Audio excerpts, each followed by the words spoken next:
Hello, and welcome to this episode of the Love Procurement Podcast. We're officially kicking off season 2 today. My name is Kelly Barner, and I will be your host for this conversation. Now, today I'm glad to welcome two guests, both part of the Ivalua marketing team. Aurelie Teyssier is the Vice President of Corporate Marketing, and Aurelie Lucas is Ivalua's Senior Marketing Director for EMEA and APAC. So we're going to be doing our Aurelie T's and our Aurelie L's today. But welcome to both of you. Thank you for being here. Thanks for having us. Yeah, thanks, Kelly. So knowing that you're both in marketing, Aurelie T, let me start with you. What actually made you decide to go into marketing? I actually decided from the very, very beginning, like when I was in college, I did a very fun marketing project, and that's really how I decided to go into marketing. And I've really done that since the very, very beginning. And I've been super lucky to see extremely different facets of marketing because I started my first 12 years in consumer goods. In a really great company so at Danone, one of the most prestigious consumer goods company in Europe. And so doing very traditional marketing, developing TV ads and working a lot on branding and innovation. And you would have told me that I would work in B2B marketing 10 years ago. I really wouldn't have believed you at all. But I happened to move to North California, to the Silicon Valley with my family about 12 years ago. And of course, I transitioned to tech. And that's how I got into, marketing in B2B and tech and discovered this whole new world and, having a blast since then. But it's very, very different kind of experience of marketing. Now, you said that you would have been surprised 10 years ago that you would end up in B2B marketing. Would you have been just as surprised to end up supporting procurement? I just wouldn't have believed you any second.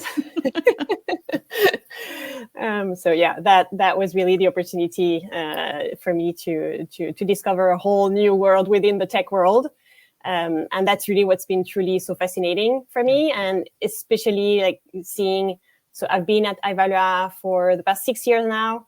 That's where I started discovering procurement, and the amount of transformation I've seen with this function becoming more and more strategic has been truly exhilarating. So it's been a great journey in procurement so far.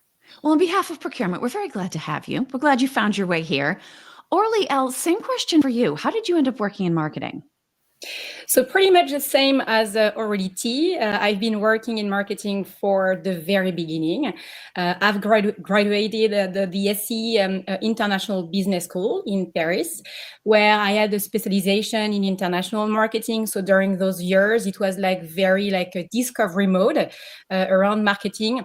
And it was really insightful. As Aurelie said, I was able to tackle a different type of marketing angles, from the strategic one to the more operational one. And right after being graduated, I really had my first job being a marketing manager. At the reverse, I have always been in the tech industry. It was really by chance, because my first job was from a company in the tech industry, and from one to another, I really felt good, and I'm still feeling good because still here. But this is really it was really passionating. It was a very nice journey. And I joined Ivalua 17 years ago. So it's a longer journey compared to Aurelie. But it has been incredible. So we have started very as a small company, because I was a 39 employee joining Ivalua at that time. Oh, wow. Yeah. And we are now more than 1,000 around the world. So it's it has been a really, really, really a great journey where I learned a lot. So yeah, it's where I am now. And before, again, I didn't know anything about procurement. So I learned everything from scratch when joining Ivalua. Thanks to our partners, customers, of course, but also thanks to our end-to-end spend management platform. So it was really insightful. Now, one of the things that we're going to really focus on today is Ivalua Now. Now, I just want to acknowledge that event is about to take place as this episode airs. And so huge kudos to both of you for being able to pause and collect yourselves in advance of such a huge event to participate in this episode. But Aurelie L., I know this is something that you've been involved in from the very beginning. What is Ivalua NOW? So thanks, Kelly, for that, because as you said, Ivalua NOW in Paris is just around the corner, because it's happening like in a very few weeks, 2 weeks, by the way. So yes, as you mentioned, I've been involved from the very, very beginning. And what is Ivalua NOW? It's clearly our annual conference. It's a 2-day event where we invite our entire ecosystem, starting with customers, with partners, but we also invite procurement practitioners from top companies all over the world. So they can be from, of course, procurement, but also supply chain and finance. So it's not purely dedicated to procurement, but all departments around procurement that are very relevant to them. And it's happening every year. And we have 2 editions, one being in Paris and another one being in the US and in New Orleans, very soon in May 21st and 22nd.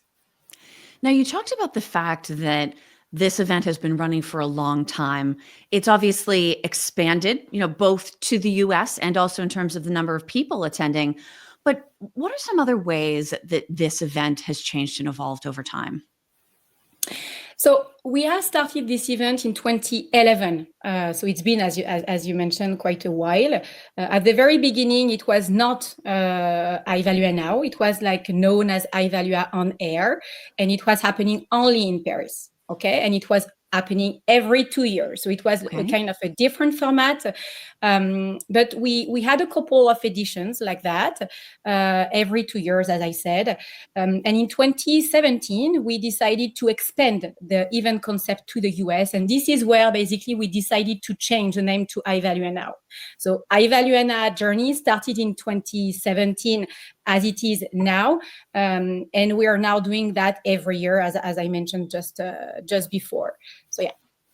Now, this is where we really get into your marketing expertise, because when we met previously to talk about having this conversation, you had talked about the fact that a vibe of a venue has to match the desired vibe of an event. Yeah. I'm more of a procurement person than a vibe person. So I would love to know from you, what exactly does that mean? And why is it so critical to making these events a success? So this is exactly what marketing is about. So this is our ability to create the vibe. Yeah. And at Ivalua, I don't know if it's more than in other companies, but at least at Ivalua, we really want to make that vibe happen. Because we truly think that people will visit us for a true reason. So at the very beginning, when we created that event, we didn't want something that was the same thing as our competitors were doing. We wanted something that was quite unique, where people can really understand who we are. And this is, of course, starting with delivering, offering emotion and experience. So this is the very beginning when we thought about that event. It was mostly about the way we could bring emotion and experience to people. Okay.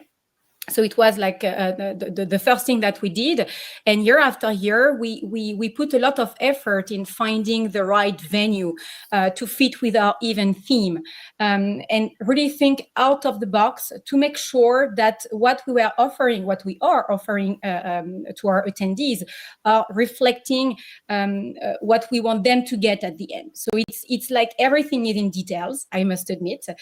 So we should be very detailed oriented, but this is what make the difference as well. So the vibe is really everything should fall apart. Everything has a sense, and we want to our attendees to get the best experience and the best memories after attending our event. This is the way they will remember us, so it's very important to us. Now, Aurelie T., this is where I want to bring you in for a very interesting perspective on sort of this vibe idea and how it connects to Ivalua as a company. I believe your very first day working for the company was actually spent at Ivalua NOW. What was that like? So that was a very, very funny story and kind of crazy, because when I started at Ivalua, my very first day was attending Ivalua NOW in Paris. So not on my team, but I wasn't officially announced to the American team at that moment. So I was really a little secret spy attending the event and observing everything and trying to take it in. And that year, so it was 2019, it was at the Louvre. So it was absolutely Very high bars starting at the Louvre. Right, right. So I was absolutely blown away. It was an amazing experience, and I got to see a very, very special experience, and take in all the speakers and customers and the Ivalua community, and so that was a truly amazing experience. And then fast forward a couple of weeks, I'm officially announced to the American team, and then I attend the Ivalua Now in Chicago in Americas. And it was a very different experience. It was a lot more simple. We were a lot more recent. The business was more recent in the US. So that I took it like, really, this is our mission. This is my team's mission. This is what I'm here for. I want to just be able to provide that type of very special and unique experience to our EMEA customers and prospects as well. And that's what we're going to do. So that's how it started. Now, because you got to see the events with fresh eyes, not really yet onboarded as an employee, I'm curious to hear sort of about this vibe part plays out. So beyond thinking, wow, can these guys throw a party? How did attending Ivalua Now in both locations so early in your time with the company shape how you understood what Ivalua is about, what the culture is like, and maybe even how did you carry that forward into your time as an active employee? I really think that experience was a defining moment and was exactly what Ivalua is about to me. It's about setting the bar really high and doing really, really great work. So, providing as Aurelie said, a very top-notch experience where the devil is in the detail. Everything is thought through. You put the bar super high, and I'm sure she's going to talk about the food with the chefs, the venues. I mean, there's a lot more than the venues, the design, everything. So it really like setting the bar high, being ambitious, doing great things, but doing it also with the heart and with a very special touch. And I could really feel that sense of community and the ability through this exceptional experience to build a very authentic connection and to really truly build a great community with our customers, partners, guests, and so that to me that's the special touch that Ivalua's culture is about. Well, and let's talk about that then and zoom in, Aurelie L. So we've talked a little bit about having Aurelie T's first day at the Louvre. Very nice of you to arrange that for her. I remember well. Did she have like a hat on and sunglasses to conceal her identity as an undercover, not yet announced employee? Not yet, not exactly, but this is funny because she was not announced, so I didn't exactly know who she was. But she was presented to me. I was like juggling in between, doing like the main show, the show on main stage, and just meeting with Aurelie. I was like, oh, hold on, I come back, and so it was like in the rush of everything. But this is the way an event is happening. So absolutely, an event happens. So that was great. Now, what is the search for the right place like? And I know this is bad practice for anybody listening to podcast audio. When I say right, I mean right in full air quotes, capital letters. How do you know you found the right place to host one of these events? So this is a very good question. And I think the first thing, and again, this is based on our own experience, when we visit the venues, we need to feel the magic. Okay, so this is something very important. And when I say feel the magic, we need to project ourselves in the venue itself. I mean, of course, we have like numerous prerequisites that needs to be fit in, like the venue size, the localization, the number of rooms that they are offering. So many things.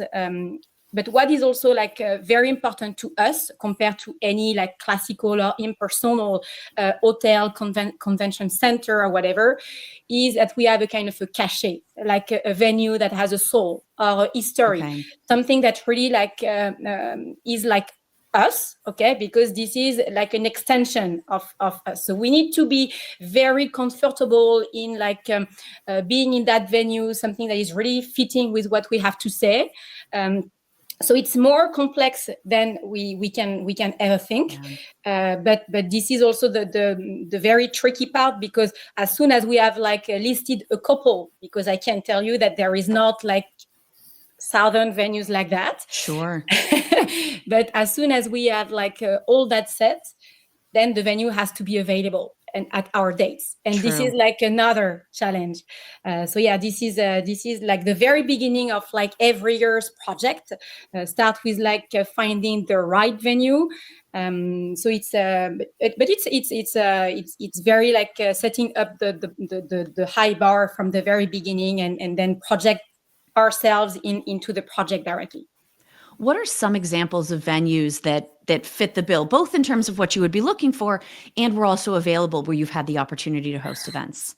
So to be honest, we didn't have any limit. Okay, when we think about venues, we don't have any limit. Okay, so it's really like what we feel is the best to Ivalua. That is really like, as I said, like us. So venues that we had. So I remember at the very beginning, we were in the Champs-Élysées Theater. So it was the first venue. It was like, again, very nice, but quite basic, with not like a lot of numerous, I would say, like point to like only one main stage and so on and so forth. And the more Ivalua has grown, the more complex basically we had to venues to look at. And we did, as an example, we did the UGC Normandy Cinema on the Champs-Élysées Avenue, coupled with the Lido. So it was like the same event. We did also the Château de Versailles, the Palace of Versailles. And of course, we did some museum like the Quai Branly that we have in Paris, the Louvre that we had together with the Carousel. And this is, as already said, this is typically where we will be this year, again, back in the Carousel du Louvre. But the difference compared to like 2019, we will do our like a closing party at the Opéra Garnier. So it's like something different. We are bringing like something different. I don't like to do like twice the same thing. You know, I need to have my amount of challenge. Some variety. But yeah, exactly. So yeah, I would just like to point out that all of this makes you an expert sourcing professional. So I've like all this marketing talk, marketing.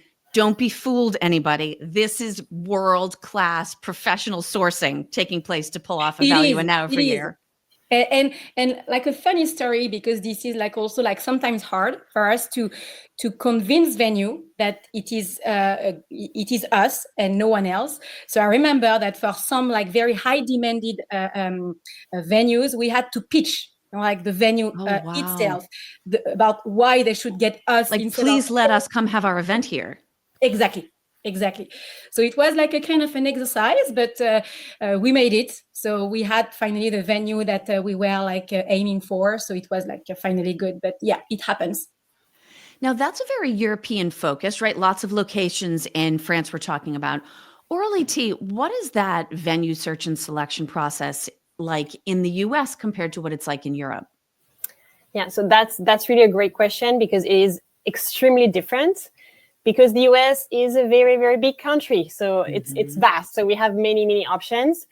And I think the challenge is to really find the right city plus venue combination. And, you know, the field of possible is really large. So we have to do a lot of research. And so we always like investigate a few cities.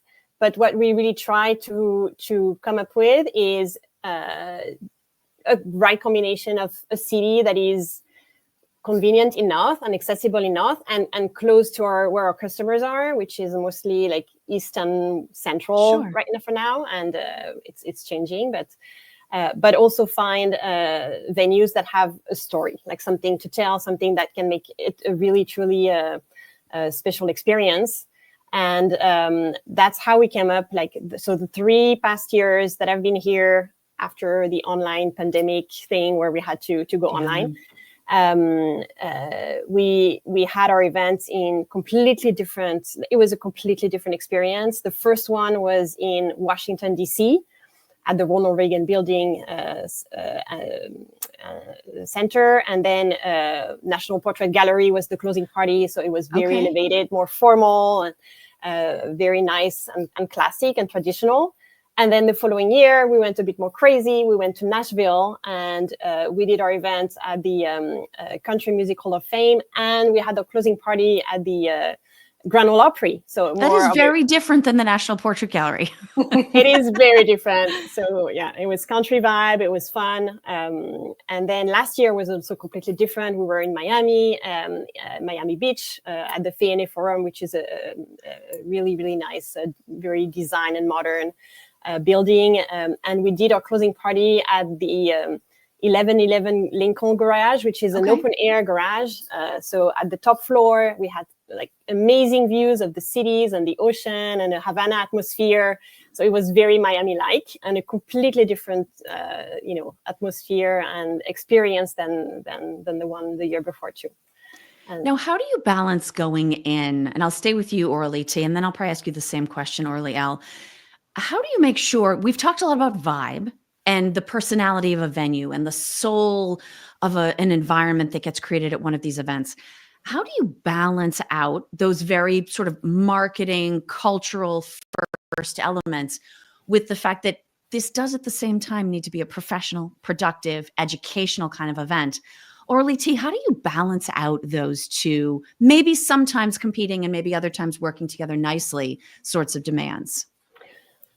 Well, I mean, we make sure, so from a venue perspective, so we choose impressive places, but as Aurelie was saying, we make sure that they fit the bill with certain criteria. So, like we have to have main stage rooms and fit all those criteria. Executive meetings room, like we held maybe 100 executive meetings during those events that we pre-schedule. So we make sure that we fit all those criteria. And at the same time, I think the little touch is really with the closing party. Okay.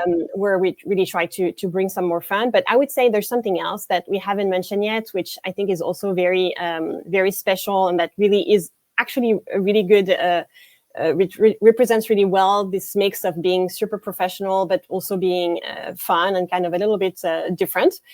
Which is the way we, on the content side. So on the content side, we have all of our great customers. We have amazing brands and speakers who come there and who share their experience in both regions. But we also put our own experts on stage. And kudos to them, because they're procurement experts. They're really very, very knowledgeable and the best experts. But we ask them to present innovation. In particular, that's really our innovation showcase is where we like to make those to make that very special in a very fun and different way. And so we build scenarios, we build plays, and we put them on stage, and they have to act and perform. And so that's so no pressure. Right. So it's delivering really great content, but in a fun and a little bit different way. Yeah. Now, I want to take both of you to a moment, and this is going to be a little stressful, so bear with me. You have worked for at least a year to get this event ready, whether it's in the US or whether it's in Europe. You've been tracking details. You've been finalizing speakers. You've been negotiating with the venue. You're there on the day it starts. There's a beautiful table. All of the name tags are organized. You have your check-in list. Registration is all set. You take one last deep breath, let it out, and you turn to the door as the first groups of guests are starting to come in. Aurelie L., how do you know in that moment that you're ready to go? I know before. I don't wait the very minute where the door opened to the fact that we are ready. In our job, we really need to think about a plan, but also a B and C plan. So we need to be prepared in case of everything happen. And this is very important because most of the people, doesn't think about it. They see what they see what's in front of them, but there is so many things behind that they don't see, but we have to be prepared. So I must admit that, of course, I completely agree with what you said, Kelly. As soon as it's the grand opening, then we are there. So we just wait for people to come in, then get their badge and get the smoothest experience as they can. But before we have dry run, a lot of time, with many people coordinating teams, making sure that everyone has the right information at the right time. They know what they will have to do. So everything is on track. Up to the very first morning, we do the team meeting all together for all of us. So we are quite numerous, but for all of us to be aligned, get the same guidelines, so that we are all set and happy to welcome everyone. And this is where it starts. Aurelie T, where is your mind in that moment?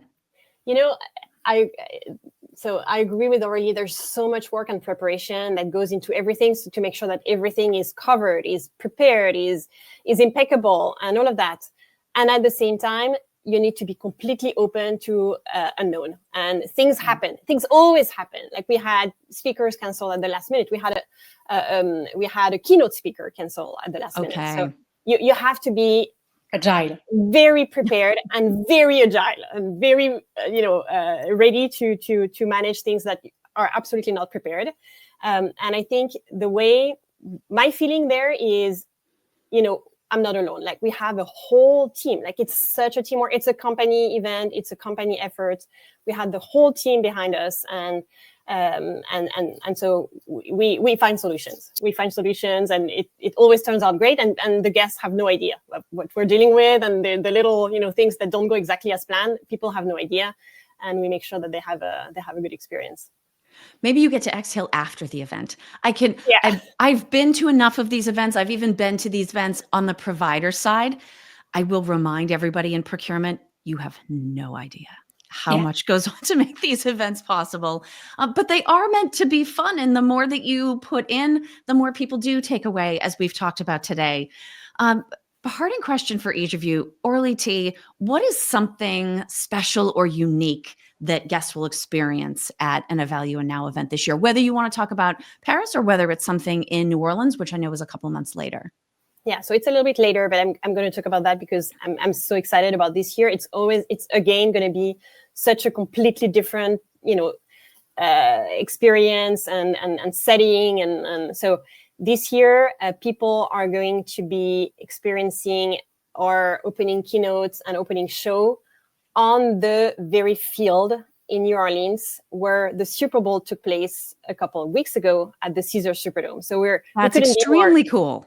That is pretty cool. So we're very excited about that. But we also wanted to bring some of the New Orleans vibe, so very different vibe from the Miami vibes to the experience, because we're going to be there. And so the closing party is going to be at the Mardi Gras World, which is the place. This is insane. This place is a giant warehouse where all the floats, the huge floats are being built.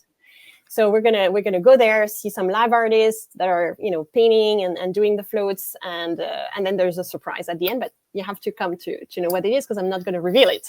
Ooh, now that's a tease. All right, Aurelie L, that's a tough one to follow. Whether you can reveal a secret or not, what is something unique that people should expect to see at one of the Ivalua NOW events this year? So same as Aurelie, I think being back at the Carousel du Louvre, it's quite unique, okay, because the venue is amazing. Of course, we can count on our very top speakers, and we have plenty partners who will be with us. So it will be a huge opportunity for attendees to be connected to the people that matter. So it's very, very important. And as Aurelie said, of course, we'll have a very nice closing party, as I mentioned earlier, at the Opéra Garnier, where we have a couple of surprises. Of course, I won't reveal everything, but we'll have a very nice wine tasting that we did last year, by the way, at the Palace of Versailles, and that people loved. So we did it again this year. So we're gonna do that again this year. So this is one, but we will also bring the soul of the Opéra Garnier to our guests, even if we don't plan to have an entire show or see a ballet or whatever. We'll bring everything to our guests, so they will get a piece of everything along the evening. But again, I won't reveal anything, but it will be very nice. And of course, that we are in France, so food is very important in France. So it's all about the French gastronomy, very high quality things that I know our attendees love. And this is something very, very important for us. So we put all our effort in like making that party like very special. And we have something that we have started last year.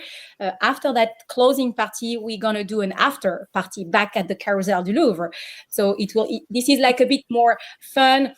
There is no more content or like food tasting or whatever. It's all about like us relaxing with our customers, with our partners. So it's like another way to connect with people, like in a very friendly manner.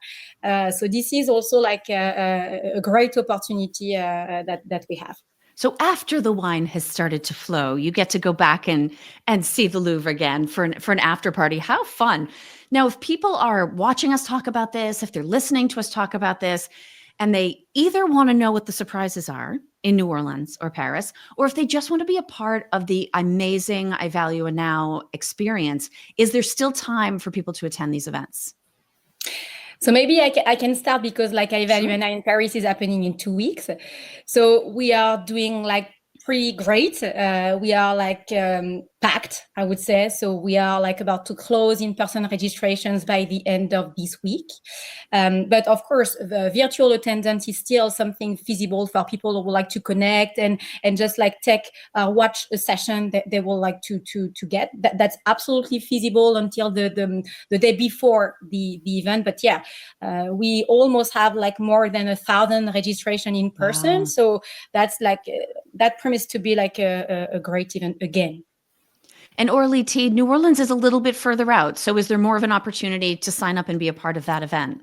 Yeah, absolutely. Now is the time. Like, please register. It takes a little bit more anticipation, I would imagine, in the US because you have to book your travels and your hotel. Right. So now is the perfect moment to get registered. Well, I would like to thank both of you. I know you didn't really reveal any secrets, but you did talk an awful lot about how you really pull off these amazing events year in and year out. Thank you both for sharing so much. And genuinely, I hope you get all of your work done up front so that while these events are happening, each of you and your team has an opportunity to have fun and to appreciate what you've created. So thank you so much for joining me and for talking about all of the work that goes into making Ivalua NOW possible. Thank you very much, Kelly, for welcoming us. Thank you so much, Kelly. It was so fun.